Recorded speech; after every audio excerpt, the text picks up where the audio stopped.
Ladies and gentlemen, welcome to Cast Dice, the podcast that explores the great big wild world of tabletop gaming that exists today. It's been said once or twice, mainly on this podcast, that we're in the middle of a gaming renaissance. There are just too many good games that we can spend our hobby time and our hobby dollars on, and it can lead to a serious case of not knowing what to play next. And I guess that's the purpose of this podcast. It's to talk about the games that my guests and I enjoy playing, to talk about big industry events, and to talk to the people who create these games. Now, today is a little bit of all three in one. Now, at the end of last year, we were very excited to have on the gents from Valhalla Games, and I'm going to talk to them in just 1 second, because they created a resource for Bolt Action that had not been seen before. It was a campaign book, but it wasn't made by Warlord, and it dug into a battle that not too many of us knew that took place as part of the Battle for Sicily. And of course, we're going to talk about that today. That Kickstarter was extremely successful, and it funded, and the Battle for Primosole Bridge is out in the world now. People are planning events around it. People are playing games using the missions found in it.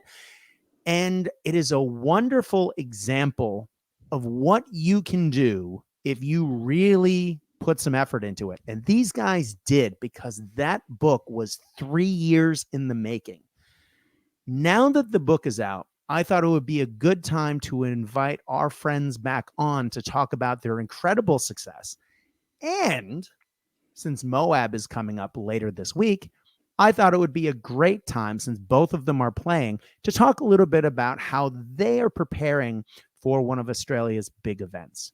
Ladies and gentlemen, without further ado, I would like to invite my good buddies, Dan and Rex from Valhalla Games, back to Cast Dice.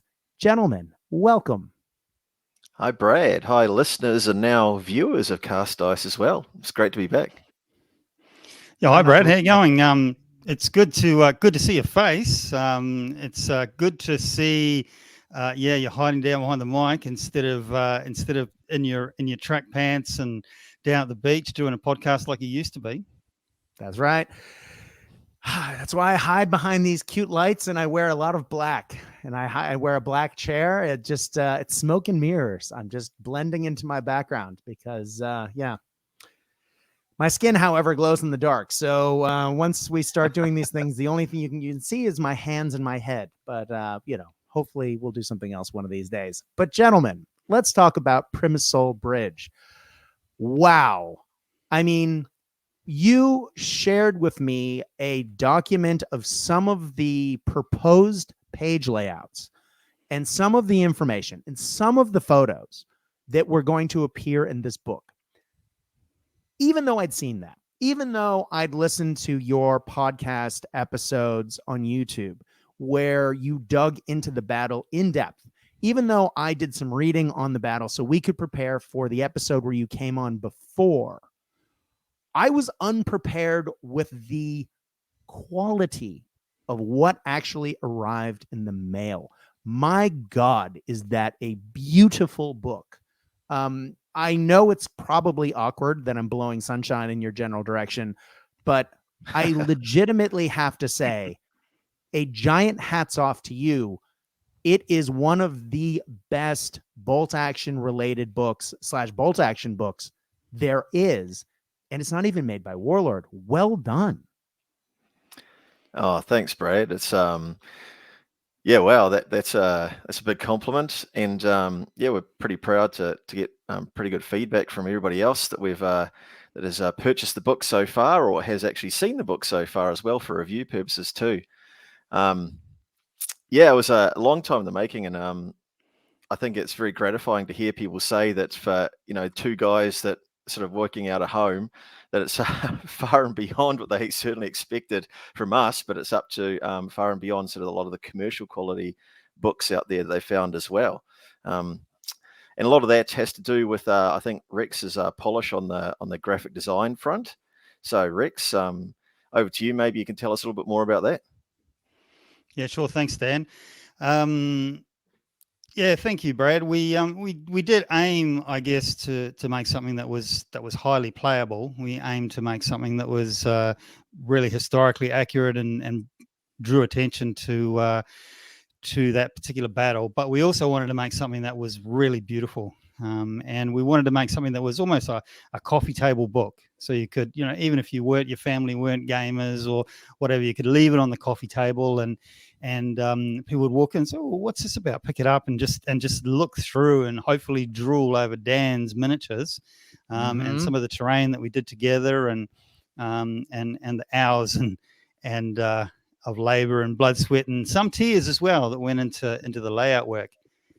We now know why people don't normally go to that depth with graphic design work for a wargaming book, because oh my gosh, it was a big job. But we're really happy with the feedback, and just having those big images of the miniatures, real close up, high resolution images of the miniatures. I guess our idea is to be able to just get people enthused about to paint more, and the usual cycle. You read, you play, you paint, you read more, and you get more into history, and you paint more, and so the world of wargaming goes round.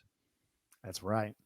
Now, I do want to draw a couple of underlines and sort of loop back a little bit for just a taste of the last episode. Now, if you have not listened to the Cast Dice episode where we previewed this Kickstarter going live, we go into a fair bit of depth about the battle itself, the units involved, what is expected in the book, and you guys go into a lot of depth.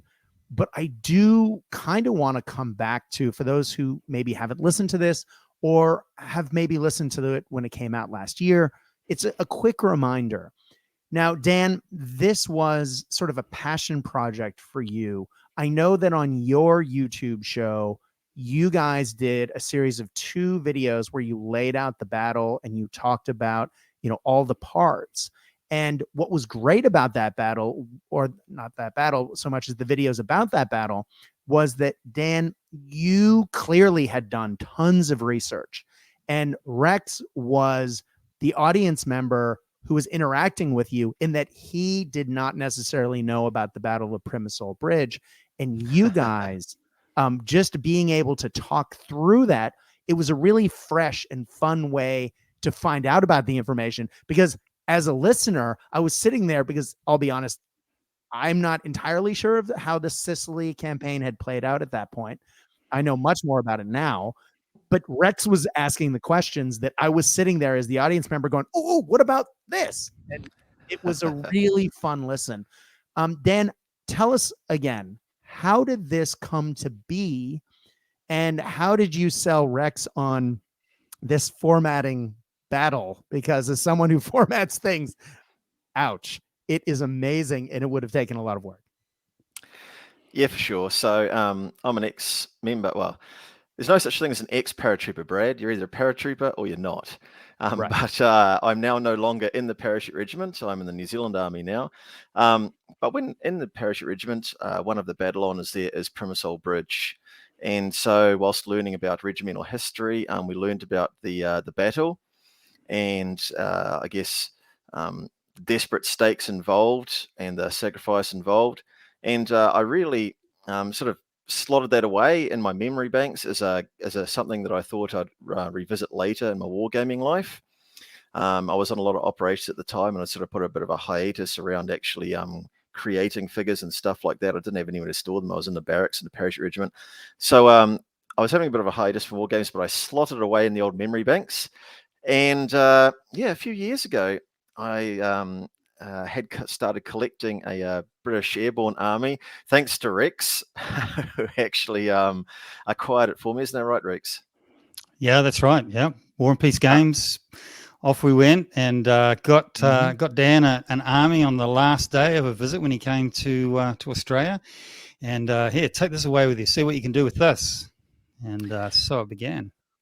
That's right. Yeah, I've been playing a lot of sci-fi and fantasy wargaming at that stage, and it was I was tempted to get back into historical World War II, which was my original first love. I've been playing war games now for about 42 years. Again, thanks to Rex getting out a ruler one day and putting some distances on it on a piece of masking tape to play with my little green plastic army men, a little grey plastic army men.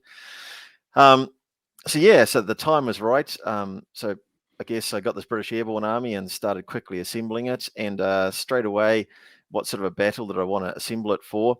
I based it for a larger campaign around Arnhem, as in literally the basing of the army. So I've got like rubble and stuff on there. But the thoughts about what I could do with them while it was still a fledgling sort of army came to mind. And the first battle that I thought about was actually Primosole Bridge. Got it out of the old memory banks, dusted it off, and started doing some research.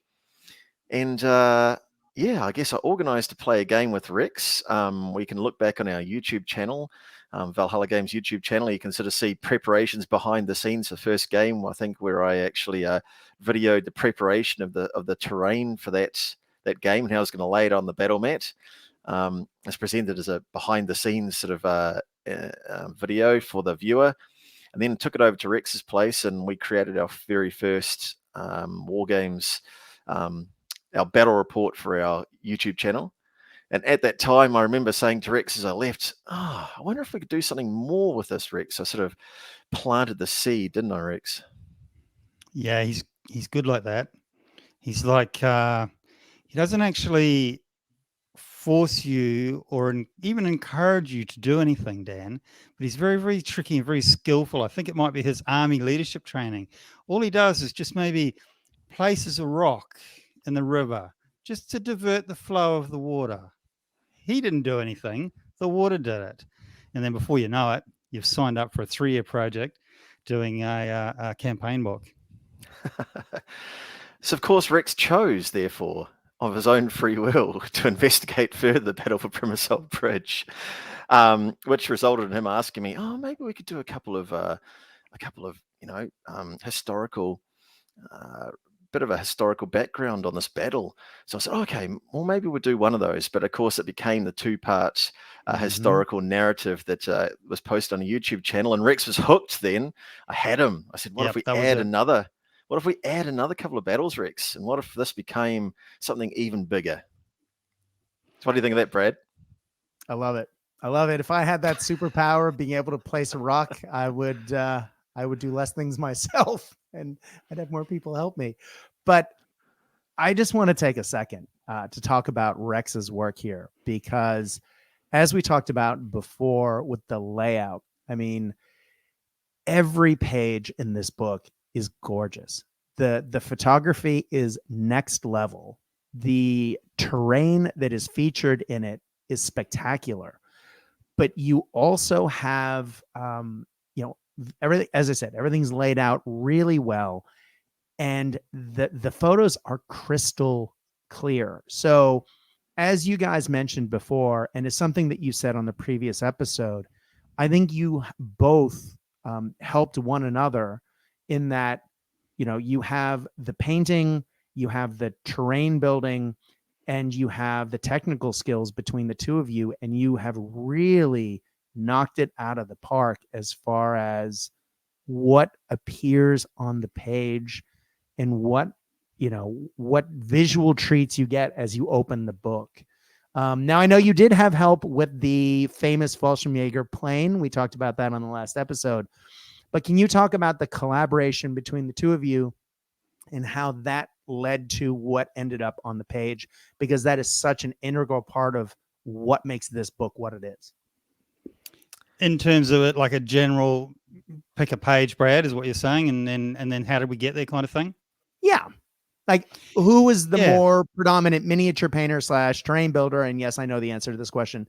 And who did more of the photography and layout and that sort of thing, et cetera, et cetera, et cetera. Well, I can take this one. That way, maybe you could mute Dan so he can't argue with me if I say anything he doesn't agree with. But so Dan painted all the miniatures for the entire book. First thing out of the way. So, my gosh, what a job that was, painting them all up. So well done to Dan for that. I did probably most of the terrain or some of the terrain. Dan did some of the terrain as well. But in terms of the layout, so I'm the guy with the technical skills. So I'm the guy with the big monitor and the nice PC and the software. But there's a lot more to that, a lot more to capturing something and making something look beautiful and than that. And so with that one that's on the screen now, Brad, obviously for those who are listening podcast audio only, you're going to have to absolutely come and check out Brad's YouTube podcast. But that particular image there that you're seeing on the screen there, and I'll just describe it for anybody who's getting the audio version only on the way to work or whatever. So you've got some German Fallschirmjäger coming over a rise down into a sort of an olive plantation. It's at twilight, it's at dawn, or probably dawn actually. Now thinking about it historically, and there's German, there's British powers there hiding, waiting to spring the ambush, and you can see the silhouetted German Fallschirmjäger on the ridge line there with the sky behind them, and so that's we think that's a pretty nice image. We're pretty happy with that. But of course, there's so many components to that. So firstly, you've got to have nicely painted images. So thanks, Dan, for that. Then you've got to have nice terrain if you want to be able to generate an image like that. And don't get me wrong, we just throw down a game mat and roll some dice like everybody else. But obviously, for a book, it's the next level. And then you've got the terrain which I built. But you've got the trees, which Dan assembled out of some GW trees there, made to look less fantasy and more realistic, and surprisingly, actually, very, very realistic. If you actually look back into the history of the olive tree plantations in the Mediterranean, ancient olive trees. But then there's the next layer on top of that, which is, well, you can plonk the camera down, and then you've got everything. But how high are you going to have it? You want the camera a foot above the ground? Do you want it at eye level? Do you want to pick up the foreground? Do you want to pick up the background? And in that particular one there, what we did is it was a real collaborative effort. And you're probably not going to believe this. It demonstrates how sick Dan and I really are. But what we did is we set up a Zoom call between Australia and New Zealand, because Dan's in Australia and I'm in New Zealand. And I piped the live output from the camera, from the HDMI output of the digital camera, into a video capture box, and then sent that to Dan by way of a Zoom call.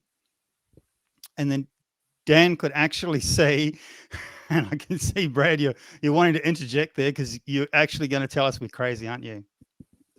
Okay. As someone who spent literally years trying to figure out how to do this podcast as a visual medium, what you're describing is next level madness.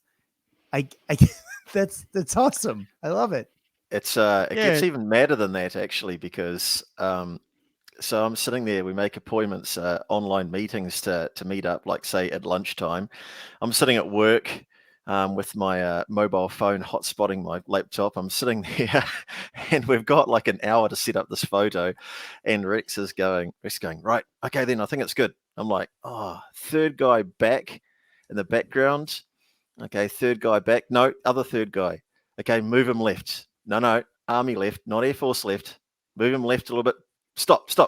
Move him back. No, I want more of his left-hand side showing. Okay, because there's a delay. There's quite a latency on those Zoom calls as well. So, oh my gosh. Yeah. So it's actually very interesting because Rex has all has a lot of all the technical competencies. I surprise myself every now and then with what I came out with technically, but I have the vision of what something should look like, and it's actually quite strange how many of those visions made it exactly onto the paper, thanks to Rex's amazing ability to technically make that happen, and my ability to just somehow an analog style just bash it out and just draw a sketch map, getting it to him to get it 90% set up before we got on those calls. And how much that vision sort of from the very first time I wrote a scenario, the very first time I envisaged a picture, a photograph, I envisaged half these pictures like a year before, didn't I, Rex? Yeah, absolutely. And although, I obviously contributed to that, and some photos I set up myself in that as well. But if Dan has a vision, Brad, If he has a vision, you Mm-hmm. don't mess with that vision. I don't know about that, Because- but I couldn't have brought it to because- I couldn't have brought it to because he's reality right. otherwise. But yeah. Because he's right. That's what it comes down to. Because Dan's actually the artist, and Yeah. he can see. I don't know if he knows all the rule of thirds and all the, the Fibonacci spirals and what have you and all that. But he can look at something and he can say, that's not quite right, or that's perfect, or whatever. And I said to him one time, how come you can look at that? That's an obvious improvement that what you've made by moving that guy 1 inch to the left. Why can you see that and I couldn't in this thing? And he said, well, I am a trained observer.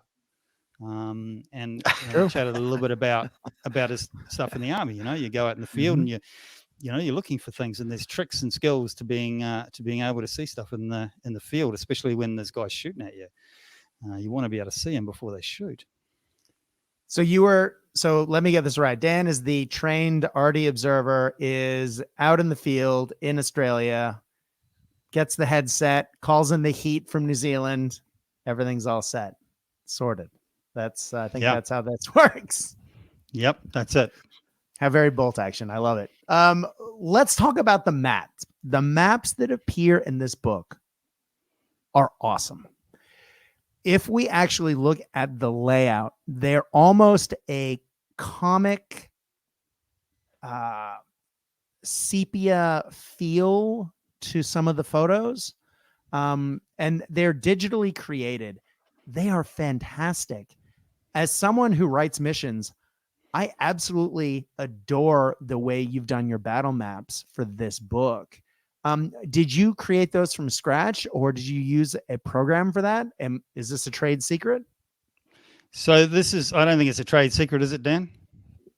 No, it's not a trade secret. I think let's give credit where credit's due. So Rex, you can talk about this one. So the book was progressing, and we had the Kickstarter deadline, and I've got a lot to do, right? A lot to do. Mm-hmm.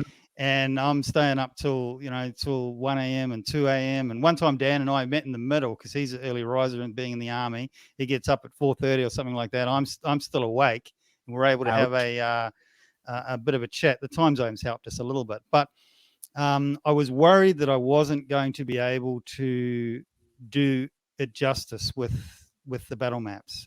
So what we actually did is, this is the one part in the entire book. So Dan and I, between us, we wrote all the content. We took all the photos, apart from the plane that we talked about in the last episode. All the miniatures are ours, all the terrain's ours. But the battle maps we actually commissioned. We had them done by somebody else. And I'm glad I did, because I don't think that I'm sure I could have turned out something nice, but oh my gosh, I don't think I could have turned out something that nice. They're outstanding. And the person now, you have to excuse me, Rocco Espin, a Spanish lady. And she doesn't speak a lot of English either, but she was able to capture Dan's vision from the drawings that he provided to her, and provide, with a few adjustments, exactly what we wanted. And then I received the raw images. I put them into the editing program, and then overlaid all the numbers and the diagrams and the dotted lines of the deployment areas and all of that stuff. So, but yeah, we didn't do the battle mats, and I'm glad we didn't, because they're fantastic. The end result, outstanding. Yeah. Wow. Yeah, I was flipping through the book. That was one of the first things that hit me, besides the obvious, gorgeous photography and layout, was just, that's amazing. We need more of that in more books. But another thing, of course, is the actual photographs of the close-ups of the models that you've snuck into the corners of pages, besides the big, beautiful spreads throughout the book. Again, Dan, I'm assuming those are yours. Wow, gorgeous models. Yeah, thanks, Brad. Yep, they're all mine. I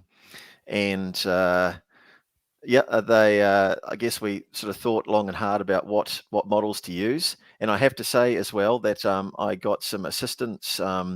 We got some advanced release models from Offensive Miniatures in the UK. The paratrooper, which we're looking at there now on page 24, with the collapsed canopy. That's a 2-part model. So that canopy comes with the paratrooper that's on the ground collecting his canopy in, but it can also be set there with a parachute equipment container as well, and stuff like that. But also later on in the book, you can see things like British Airborne hand carts and stuff like that, which they've not yet released. And they were very kind and being very supportive for the book. And we mentioned them at the back, along with yourself, Brad, and some other key members of our community that really got behind the book. And these guys just got us, Dave and Jackie got us these miniatures in advance once we knew what we were up to. And it was really great to have them in there because they just filled the narrative of the descriptions perfectly. Now, we're looking at a page, and sorry, I did say, audio listeners, that we wouldn't refer to slides, but throughout this book, there are missions of varying complexity. There are ones that look exactly like missions you would get out of the Bolt Action rulebook. There are missions that give you specific units that you should use if you're going to recreate those conflicts on the tabletop. And then there are missions that have several additional specific rules and tables that you can roll through. Again, depending on the scenario itself and the situation, you really have given players a lot of different ways to play these battles on the tabletop, which is really nice to see, because sometimes when you open a book and you start looking at the missions, the way that the missions are laid out don't always work for maybe your particular style of gameplay. And the missions in this book really do have a nice variety. And I think that was a really nice touch, and something that I didn't know until I actually read through the book after I had it in my hands. Yeah, I'll speak to that a little bit, and then perhaps Dan, because you are the architect behind the missions. But that particular one there, that's scenario 1. And one of the things that I love about that scenario is there's only just a very few guys in there. And some of the rules, sometimes, we love to throw miniatures down on the table, 1,000 points aside and get on with it, 2-hour game, 6 turns, and, and we're done. But sometimes you want something just a little bit different. And this is a small game, which is a lead-in, and it actually has impact into the next game, so that the repercussions of this carry on to the next. And these first 3 scenarios are all tied together like that. But it's almost like it uses bolt action rules, of course, but it's almost like a different game altogether, in that you have these weird things that happen because you're dropping into unknown territory. You don't know what you're going to encounter. And then all of a sudden you encounter some friends, or you encounter some foes, or you encounter this, or, and it's a lot different to just having that known quantity of 1,000 guys aside. But Dan, did you want to talk a little bit more about the scenario? Yeah, I think the format of the book, which is a real zoomed in focus on a particular battle, really supports a campaign more so than some of the campaign books out there for different systems, which say they're a campaign, but actually the battles in there or the engagements aren't really linked in with each other. They therefore don't affect each other as much. Whereas our zoomed in look at the Battle for Primosole Bridge allows us to really have the knock-on effect for the effects that you've created or suffered in winning or losing that battle, that engagement. Flows on to the next part of the next engagement within that greater battle, and you've got some benefits from it or some minuses from that. And it also throws in there some historical factors as well. And so we come up with basically progressing along that timeline as it did in the actual thing.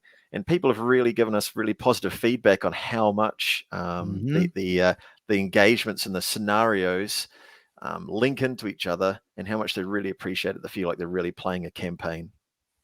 Yeah, it's awesome. And I also like that not all of them do link. So if you want to pick it up somewhere in the middle, you can do that as well. Of course, you could always just pick up a scenario and say, I'm not using the rules from the previous one. But yeah, great stuff.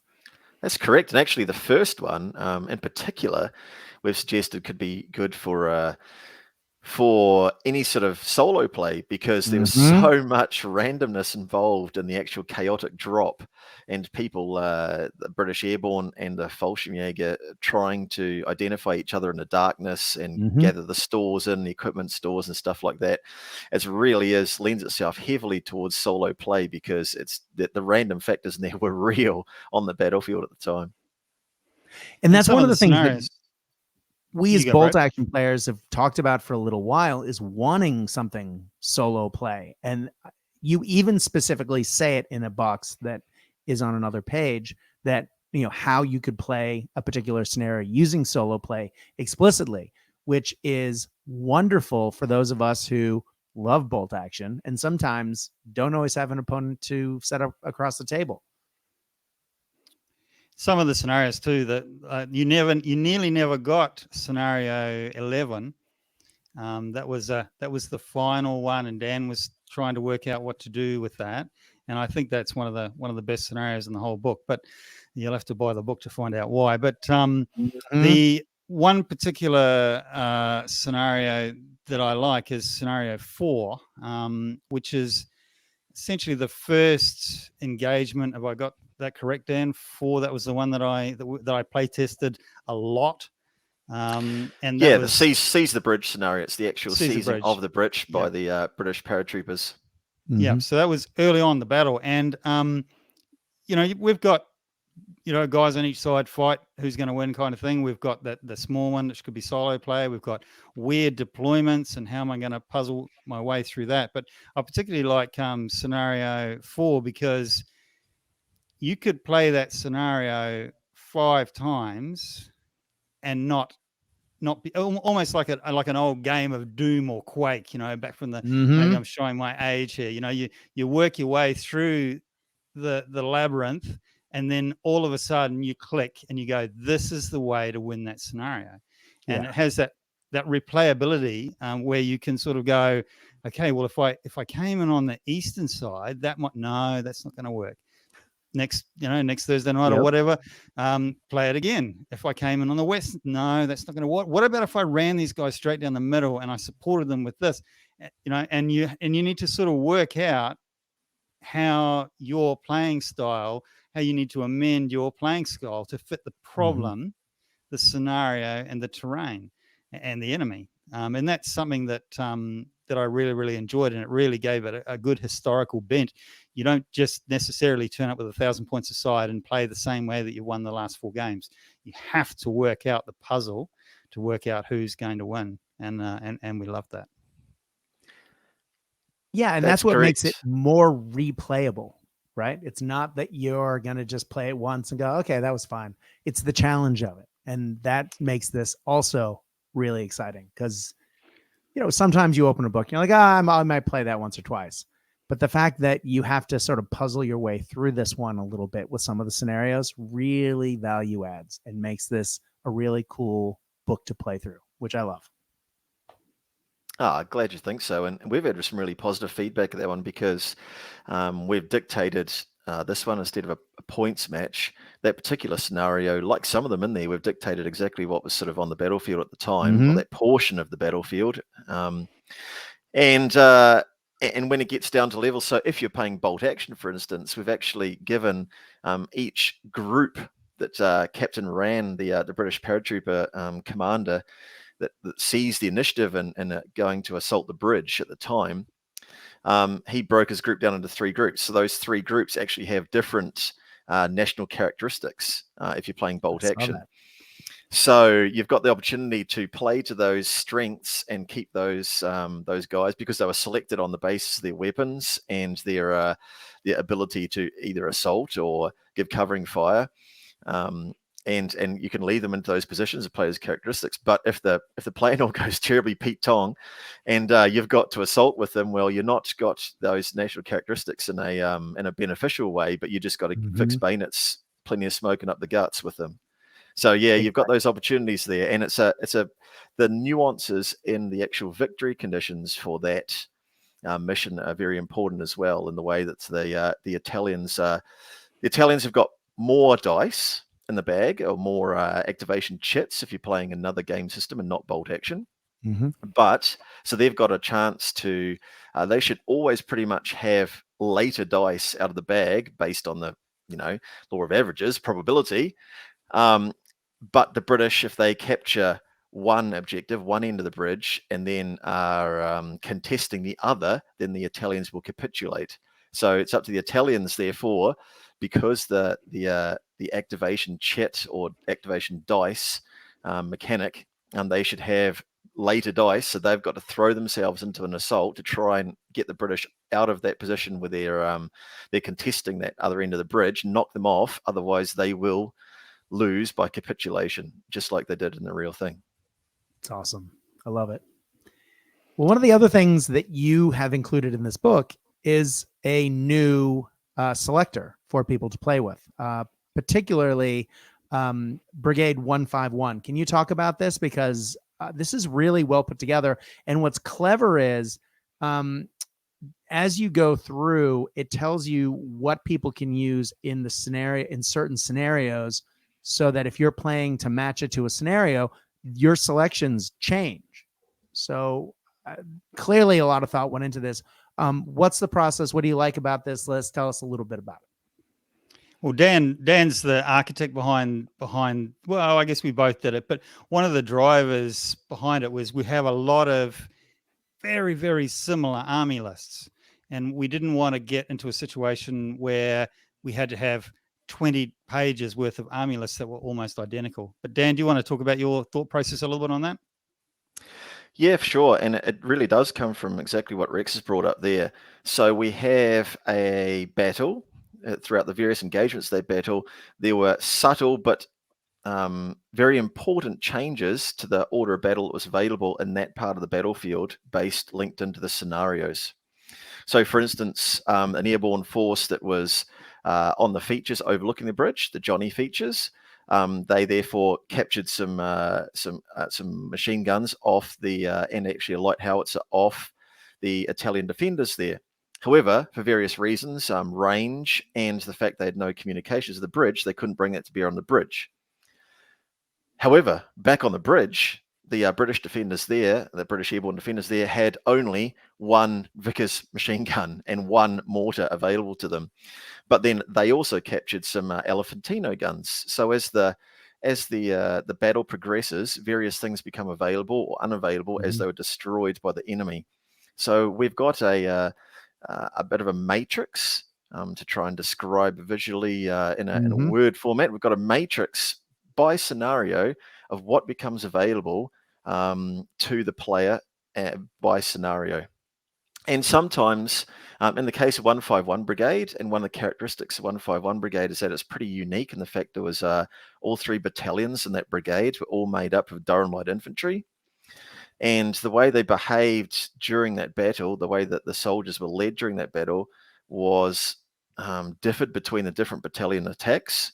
And so we've reflected that in suggestions to the players, how they would relate that to their command ability of their officers based on the way that they were led in the historical engagement.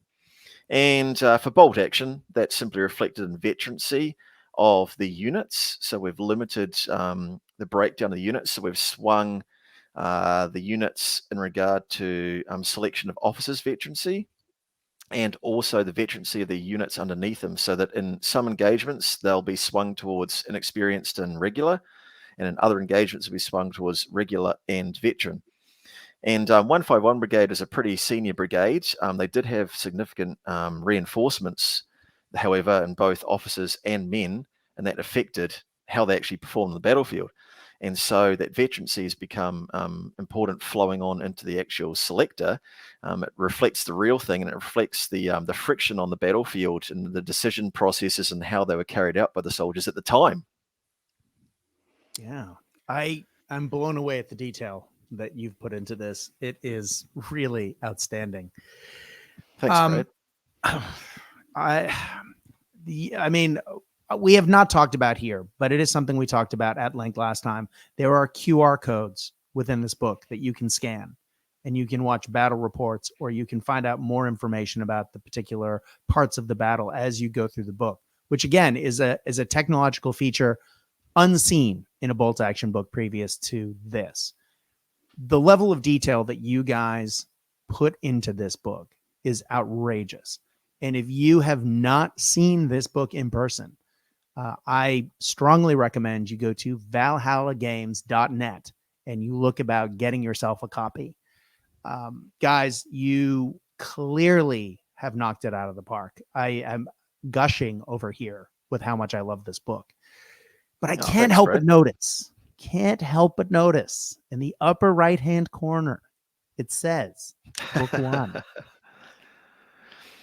That's right. I'm hoping for a book 2, but I understand that it was a bit of a Herculean task to create this. Were there anything? I mean, clearly you've learned a lot of lessons as you've gone through this. From a production standpoint or from a creation standpoint, is there a book 2? And if so, what were the big lessons you took out of book 1 that you're looking forward to implementing with book 2, knowing that no plan survives contact with the enemy? But clearly we learned from our experiences. Do you want to take the first part, Dan, about if there is another one coming, and then I'll maybe chat a little bit about some of the technical lessons that we learned? Absolutely. Well, I'll tell you what, I'm gonna take a little bit of both, but so there will be another book coming. Absolutely. We hope yet another book of more after that as well. So I've started work. I've got a bit of a short list of theaters and battles that I'd love to work through, and obviously things come along and they stimulate your interest to do some historical research into further ones as well. I've got one at the moment that I won't divulge entirely what it is. I can tell you that there are air, sea, and land elements, and it is in World War II. And I'm really looking forward to getting more of my thoughts out on paper and seeing where that takes us. There have been other ideas as well, and I have to say I've got a bit of rigorous sort of process now of working out if something's going to be suitable or not.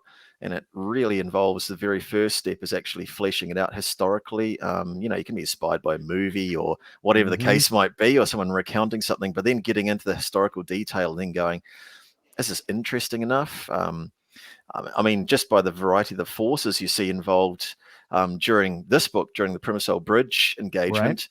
Right. Yeah, absolutely. You can see in there that all the different types of force that are involved, that variety makes it really exciting. And not everything passes that litmus test. Have we got a different change of environments, theaters, terrain, forces involved? So to me, it's got to be something really stimulating like that, or a real progression during the battle that's going to make it exciting.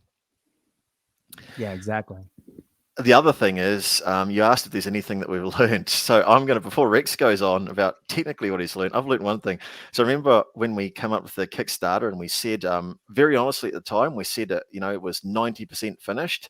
Well, I've learned that 90% finished. Well, actually, the last 10% of the book is really, really time consuming. And that was completely honest. We were 90% finished, but I tell you what, that last 10% is the grind. It is really where the metal meets the meat.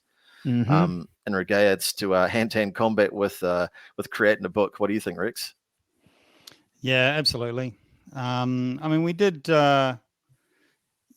had a lot done, but we learned some stuff, especially technically. One thing is, I've taken almost all the images. One was taken, one of the best images in the whole book was taken by Dan's lovely fiancée. So that's right. Thank you, Justine. Yes, but we started out, and I thought my images were pretty good, right? And you've got some of them in there, Brad, and they do look pretty good. But there's this thing in printing called the 150 DPI rule. So you've got to have a certain resolution to be able to be good in the book, and that was fine until you start zooming in.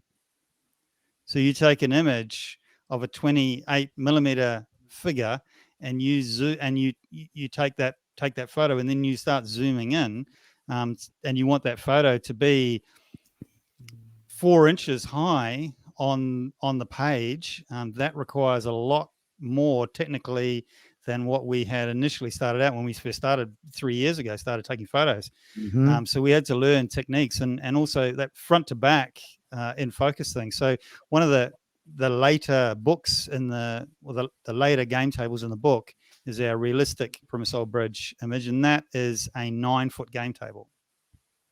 Okay, and if you want to take a photo of some miniatures or a tank on a 9-foot game table, and you want it to be in focus all the way from the front of that game table to the back of that game table, and you want it to be 150 DPI, which is required for the print to be able to get it out, that is a task. And so we learnt that. Yeah, that sounds painful. As someone who has a camera that's pointing at his head, and it took a long time to get it to focus on one big head, let alone that resolution. That's you are more than a man for me, sir. That is outrageous. Yeah. Looking at the photos too, it really does. When you look at some of the production in some of these books that are put out by larger companies, we take it for granted. We say, oh, that's a great photo. Look at this. Look, all these. As you guys said earlier, and this is not me disparaging you by any means, you are two guys in separate offices in two separate countries. That you don't have a giant design studio behind you. Yeah, you don't have the corporate resources to get the photography to look like the big boys. I can't understate or overstate what an accomplishment that is. So yeah. Thanks, Brad. That's a tick box now. Very so flattering. One day I took 1,600 photos in a day to be able to put together. That was like a 9-hour day doing photos for a certain thing. I mean, obviously you don't use them all in the book, but that's a massive thing. But we've got that now. We know it, and we can tick that box. And also working with the printers too. That was tricky. A lot of the time they have their own weirdo things that you have to work with, and sometimes that doesn't sort of match in necessarily with what you would like them to be. But we've ironed those out, and we got a good result. And so now going forward for the next book, that's a tick as well. And we don't ever have to worry about those things again, thankfully. So yeah. What I will say about that, though, I think, Rex, is that we've got a very personalised sort of presentation there. So the printers were happy to work with us, but they just hadn't come up with things before. For instance, we've used every available page in this book. The inside of the front cover's got a copy of the map, an important map of the area in general in colour, and then we've used the back cover for some credits and stuff like that. And that's something that the printers sort of really hadn't seen before either. So we've really tried to personalize and make it characterful to ourselves, and that utilization of things is some of the stuff they didn't really expect before. And I think it's some of our sort of crowning achievements there to create this boutique sort of looking book. I think that that people are telling us they're really enjoying, and I'm really proud of it. And I'm really glad that, for them, in return for them backing us or purchasing a book of us, they've got something that they're really happy with. Yeah, they definitely got their money's worth. That is for sure. Well, guys, if someone missed the Kickstarter campaign, can they buy this now? And is it at valhallagames.net? Yes. So if you go to valhallagames.net, at the top of the page there should be a link to our sub site, I guess. But you can just go to valhallagames.net/store, and we have 2 products: the book or 2 books. Double up with a friend and save on freight. That's it. And easy to buy, pay by PayPal, and we've got stock, but not a lot of stock. We've almost completely run out, and we're waiting for our second shipment to arrive. We've had to do a reprint, so yeah, that's good too. I mean, that's a great huge accomplishment, right? To sell through your first run and to order a second one. That's amazing. Yeah, it's really is a proud achievement. And a really good problem to have. And yeah, just thanks everybody who continues to support the book and spread the good words, and tell all their friends. And we've sold lots after the Kickstarter, and we're very happy to bring them out That's probably a good segue, Brad, perhaps into an opportunity to buy the book, and that Dan's winging his way to Australia to go to MOAB, which is, by the time this releases, it's only a few days away. And Dan and I have we're booked, we've packed, we've paid, and we're taking a stack of books down there, and we're going to be selling them. Thankfully, War and Peace Games, anybody who's from Australia should absolutely know War and Peace Games. They're fantastic guys. They do great stuff in terms of sponsoring events Australia wide. So you need to get on down to their stand and have a look for not only your Bolt Action stuff, but any wargaming stuff that you want to buy when you're there. But you can also pick up our book for zero freight, of course. And we're actually going to be doing it for 50 Australian dollars even, so that's even a little bit off the price, retail price, buying it direct from us. So thanks very much to Ian and Sean for that. Tell them we sent you, and get your wargaming goods there. Brilliant. Yeah, they are proud supporters of all the big Melbourne events as well. Literally, we just recorded an episode talking about the upcoming Operation Bear and Jump to Action, and of course, War and Peace Games supported both of those events extensively. And again, I can't imagine the Australian bolt action scene doing what it does without all the support from those guys, because they work so hard to work with tournament organizers and to help those of us trying to build the community to really have the tools and the prizes sometimes to make that happen. So again, War and Peace Games, if you're looking for anything in Australia, ladies and gentlemen, please go. Or New Zealand via the website. Oh yeah, of course. Sorry. Yep. I'm very and they even Australian have subsidized. They even have subsidized freight. So what's not to like? Exactly. Yeah, they're very good, and them selling our book at MOAB is invaluable to us because, of course, it lets us take part in the games and meet more people.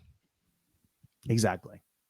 Well, gentlemen, let's shift gears and let's talk MOAB, because this is an event that unfortunately I was going to, and then unfortunately had to pull out of due to some housing issues.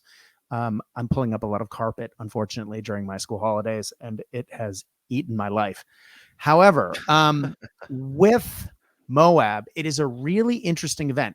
It is, I believe, the first big Australian event sponsored directly by Warlord Games. It is more competitively leaned than a lot of events we've seen in Australia in the past. And they're countering that by keeping the point value low to about 900. It allows for armored platoons, which is something you usually don't see. And they're allowing Korean lists as well for those of us who like to play Bolt Action Korea. There is a lot in there, and it is a really exciting event because of that. I was excited to go just because I really, really wanted to try out those different parameters.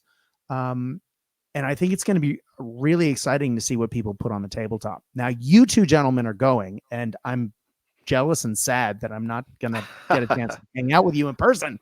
But you graciously said that we could go through your list and talk a little bit about the preparation that you've put in to get ready for MOAB this year. First of all, Rex, let's start with you. What is it that got you excited about going to MOAB this year, and then roll into what led you to take Soviets? So I've been so MOAB's been on hold for a couple of years due to COVID, like a lot of events, and so it's fantastic to have it back. But the last few times that I've been, just the guys there have been. I mean, it is a gaming weekend. Like, other games are available, but of course, Bolt Action is the best game in the world, according to us. But yeah, so the guys that we've played with have just always been so friendly. And when I was getting into Bolt Action, a couple of roll some dice, didn't really have much of an idea what was going on. People would very quickly switch into a supportive mode and kind of rather than trying to thrash you to death. They'd say, "Oh, are you sure you want to move?" And it's just so nice. I mean, I remember last time I went, which must be 2 years ago. I brought along a list with a inexperienced mortar and a spotter, right? Oh, and so dear. I don't know how I managed to get that list going, but the bloke that I play with, very very nice guy, said just very quietly, "Hey, are you sure you can take a spotter with an inexperienced mortar?" "Well, I don't know. Let me have a look at my book." And sure enough, I couldn't. But there's no animosity or problem or anything. He was just just helping me out, and so just the fact that you can come along as a new person to the game, which obviously we're not now, but back then, and just have a friendly game. And obviously at the top table, they're going hard as well. So you've got absolutely everything. What's not to like? And I took my son along a couple of times as well, and he would just wander through and buy a few D20s and enjoy some painting, and it's a really nice all round sort of gaming weekend. That's MOAB. That's why I love MOAB. So, in terms of my list, Soviets. so it's chalk and cheese. I'll be chalk. Dan can be cheese. But so I'm the guy right, that kind of the day that the list was due, thought, well, gosh, I better do something about it. I've kind of thought about it a little bit leading up to this, but I should actually probably put together a list, and I got it submitted at 11:55 p.m. So I had a good 5 minutes to spare. So as a tournament organizer, you're that guy. I'm just saying. I'm that guy. Yes, you are that guy. But Dan normally beats me. Let me just leave it at that. Dan plays pretty hard, and he's played a lot of game systems and he's been playing a long time. But I'm the guy that's got the biggest smile. I mean, I'm the guy. I don't care if I'm wooden spoon or somewhere in the middle or doing well. I'm the guy that's just having fun, and that's my list. That's what I brought along. I brought along my Soviet list. There's plenty of dice in there. Being a good Soviet player, I brought along a T28, which is always good for those 4 MMGs. So that'll light some people up. That's how to make friends and influence people. But I also brought along a Strathbat squad, my Soviet list.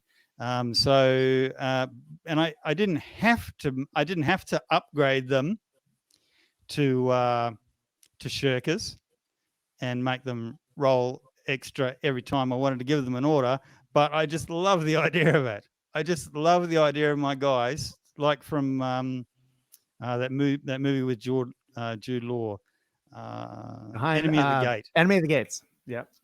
So one man gets the rifle, the next man gets the bullets. When the first man falls, the second man picks up the rifle. I just love that. So I got a squad of guys, 12 guys, and there's only 4 rifles, and they've been upgraded, or should I say downgraded, so that they're shirkers. And every time I need to give them an order, they either get an extra pin marker on them, or even if they don't have any pin markers, they still have to take an order chest. And when they get rolled over by someone or they run away, I'm going to be just laughing. Yeah. Especially after the most recent FAQ. Yes. Well, yes. Let's actually talk through the list specifically so people know what we're talking about here. We have got a senior regular lieutenant, first lieutenant.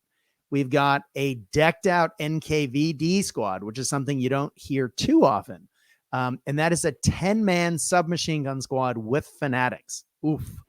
We have a 7-man rifle. Whoop. That's quite nasty. That the fanatics and the SMGs, some of that Eastern Front close combat nasty Soviet action. So looking forward to that. You're the only other person I've seen who's run that NKVD squad, and I assure you, it is wonderful. I love it. I had an NKVD army at one point, and ouch. You have a 7-man inexperienced green unit. You've got the commissar. You've got 6 tank riders with SMGs. You've got an LMG squad with 5 guys, and then 2 LMGs is regular. So it's one of those objective sitters with 2 LMGs to kick out the shots. As you said, you got the Strafbat, which is 12 dudes, 7 of whom are unarmed. You've got your free Soviet squad, like the good Soviet player that you are, which has the free flag upgrade as per Ostfront. You also have a medium mortar, a sniper team, a flamethrower. You got the upgraded T-28, and by upgraded, I mean it's got the proper pintle and rear machine gun now as of the FAQ. And you've got the truck, which I'm assuming is carrying the NKVD. Yes. That's why there's only 10 NKVD guys, so I can fit them in there, and then the flamethrower squad just for that close combat, little bit of love. To toast some marshmallows and some weenies, so to say. Now, this is, if you are listening to this and thinking, that sounds a little bit hard for Australia, keeping in mind, MOAB is intentionally harder than the average tournament this year. Much harder than it has in previous years. They said, I forget the exact phrase. It's not bring out the filth, but it's something along the lines of put your best foot forward. Yeah. Have a go. Yeah. Bring out the cheese. That said, they're not letting just anything through. And I did send through a list at one point when I thought I was going. And I had a good conversation with the TOs. They were incredibly helpful because I wasn't sure exactly what that looked like, given that that's not what we've seen in Australia before. But the player pack is very clear. And then just having a quick chat with the TOs was super illuminating. And I was really happy with the list that I turned in. I unfortunately just never got to the event. But I bought the model. Brett. It's a shame. Right there. Yeah. But yeah, I'm sure you would have loved seeing my Indian carrier list come back to life. 2.0. Ooh, but I feel your pain. So it's a hard list for sure, Brad. But you got to remember that the general could be a bumbling idiot. You just don't know. But here's the thing: it's all about what's being brought to the event in general. If you're running a competitive event, this is a perfect list. If you were submitting this to Jump to Action, which is a very casual beginning event, this wouldn't be let in the door. But again, you're fitting the context of the event. And I'm not saying there's one is right and one is wrong. You just need to, when you are a player, you need to read your player pack and you need to list appropriately. And you have done that in spades.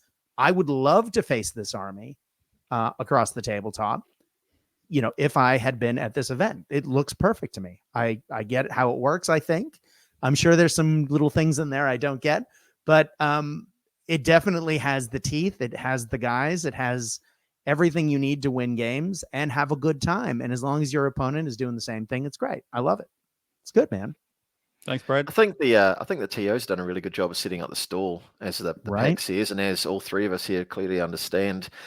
Just from the conversation we had, clearly what type of tournament it is, and therefore, because they've had such clarity, I think this is a tougher list than I've ever seen you take before, Rex, because you know from the brief what the tournament is going to be, and you don't want to get absolutely thumped, like my list.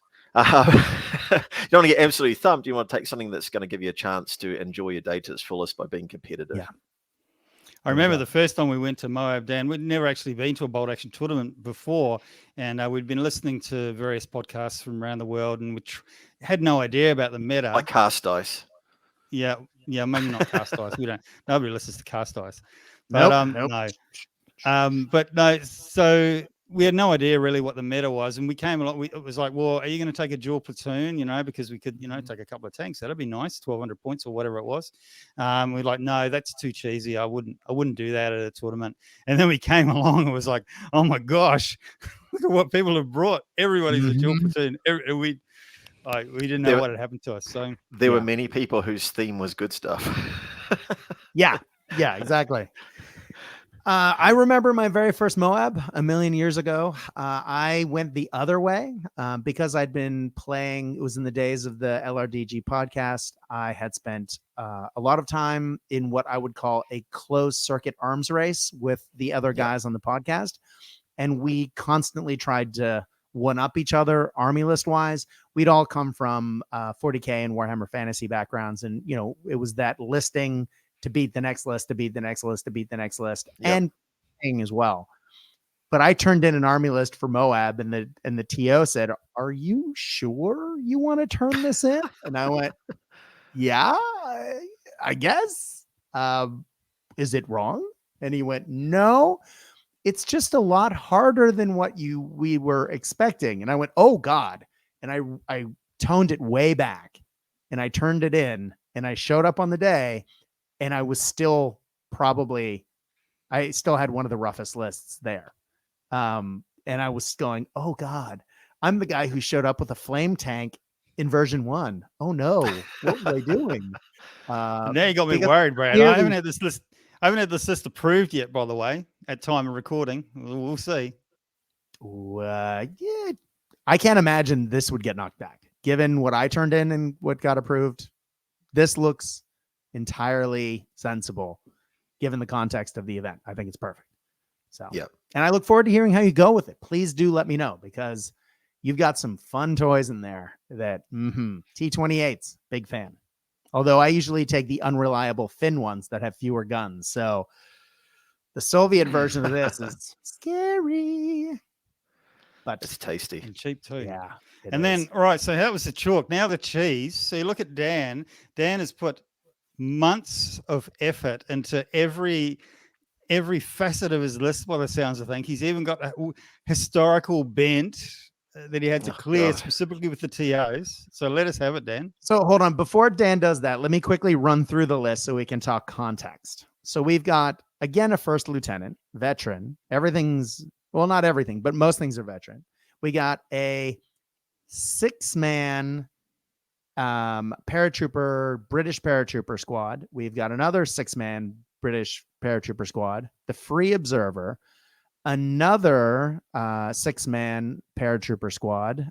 All of these have 5 SMGs, and then the NCO with an SMG and 1 rifle. 2 more of those. So a total of, if I'm doing my math right, we have 5 squads of 6 paratroopers, 5 SMGs, 1 rifle. The national characteristics of Vengeance. We've got a veteran medium mortar. We've got a British airborne recce Jeep, the one with the MMG, the one that no one likes.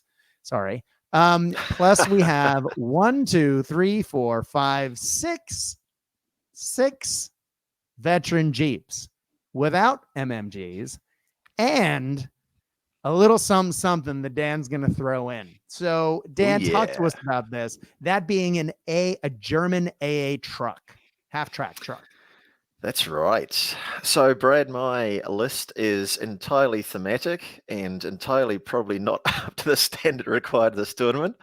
My theme is stuff I'd like to paint around the British 6th Airborne Division recce. So in Normandy. So on the screen you can see a captured SDKFZ 10/4, the very small half track, Damag half track, with a 38, a Flak 38 on the top. And you can see in that picture it's actually been captured by British airborne recce troops, and they used it to great effect in Normandy, and they shot down a couple of planes with it as well. So that has been included in my army list with the OK of Ian and Adrian, their TOs, as a captured vehicle at an experience level. And that's about as good as it gets, because I have the restrictions of the tournament that you can't have an actual theatre selector, but you can try and replicate a theatre selector from what's available in a generic platoon. So I opened up the Market Garden campaign book by Warlords, and the first airborne recce troops in there. So I couldn't, because I'm using a generic selector, use the 6 recce Jeeps that is allowed in there. However, so I've got my 6 paratrooper squads, and I've had it okayed to use the optional squad split over 2 transports rule. So they'll split over 2 Jeeps. 3 of those squads are split over 2 Jeeps each, hence the 3 Jeeps. Sorry, the 6 Jeeps. Because they're British Airborne, I don't care what the generic sector says, but they should be veteran. I'll enforce that tax on myself because that's the way it should be. I've got the airborne forward artillery officer in there, the free one. At regular, of course, the only available one. Everything else is a veteran. So I've taxed myself in there, and I've just really tried to create that 6 airborne recce troop with that captured vehicle, really thematic. I am not going to get a chance to even play with it before the tournament, except if I manage to fit in the game with Rex the few days before I get there. So that will be interesting. It's just all been about what I can get on the table, really. And I was very fortunate to win the Rubicon sort of Facebook page header that got me part of the actual Flak 38 to go on top of this, on top of my SDK of Z10, moving it the right way, that I purchased. So Rubicon, nice to give me that as my prize for winning that, with a photograph that was a lovely photograph that Rex had taken. Thanks, Rex. So I carry away the free models. Rex just puts the effort in for the photograph. Brotherly love, Rex. I think it probably took you longer to paint it than what it did for me to photograph it. But I like your idea, Dan. So is your theory on list building? If I can find a photograph of it, if one existed in the war anytime between 1939 and 1945, then I can take it in my list. Is that your theory? That's right. I tried to include a German infantry squad that were doing the NC Hammer dance on the ice, that famous meme photograph, but that wasn't a troop selection, unfortunately. That's Fair awesome. enough. Love it.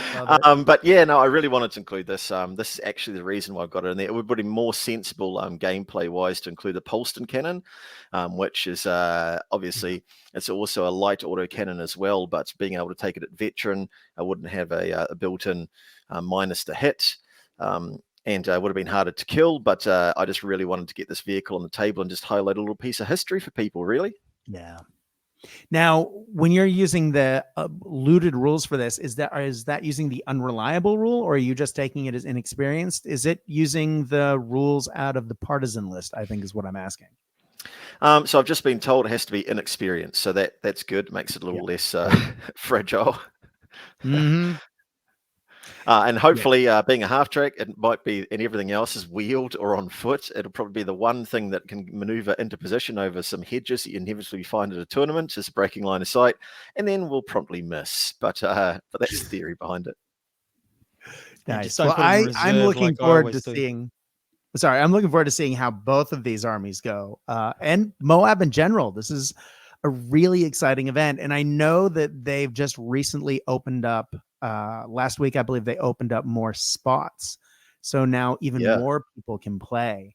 And I did take a long, hard, longing look at the work I had to do in my house, and then at plane tickets, and said, I sadly can't do it. But well, those viewers of the video format, and sorry, Brad, we're breaking a rule about not doing anything on video that we wouldn't be on podcast. But those podcast viewers at home can see my my peppered stubble beard that I've grown here, and that's because I haven't actually. There we go.